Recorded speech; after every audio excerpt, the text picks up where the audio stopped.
अपना लइकन कहते हाथ उठाता कि नहीं के उठा। अरे लइकन के चिंता बा कि नहीं थे ये खड़ा बा ओकरो हथवा उठावे के बा। हाथ उठाकर बोली अपने बच्चों की चिंता है कि नहीं है। सब के सब कारा काट के आदमी झूठ बोला तड़न। किसी नेता में दम नहीं है क्या कर आपको कह दे हम आपको कह रहे हैं सबका सब झूठ बोल रहे हो। आपने कहा कि भैया हमने क्या अपन लइकन के चिंता बा।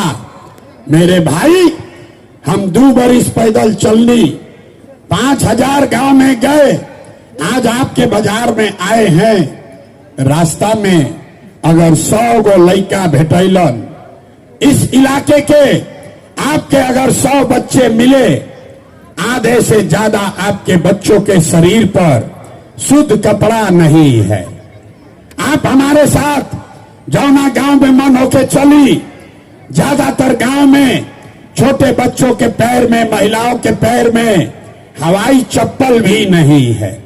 लोग से पूछो तो नहीं अरे भाई अपना लड़का के का हाल कैले बड़ो कम से कम एगो चप्पल काहे निकल खरीदत। लोग कहता है कि भैया इतना गरीबी बा इतना बदहाल बानी कहां से कपड़ा खरीदी कैसे चप्पल पहनाई कहां से खिलाई कैसे बढ़ाई।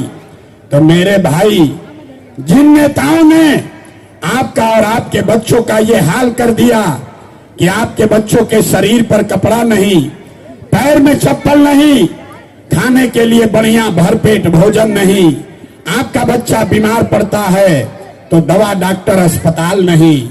वही नेता 3 महीना के बाद लोग अहन जा आज जितना आदमी इजा जुटल बा ज्यादातर आदमी जाति के नाम पर हिंदू मुसलमान बन के 500 रुपया के लालच में मुर्गा भात खाकर 2 गो पाउच पर लालू के डर से मोदी और मोदी के डर से लालू के नारा लगा के अपना ही हाथ से वो नेता के वोट दे के फिर से ओकरा के राजा बनाई।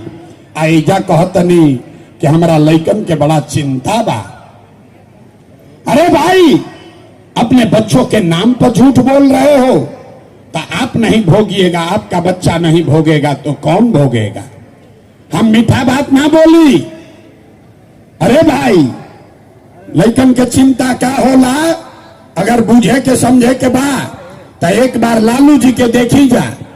लालू जी के अपन लइकन के चिंता बा।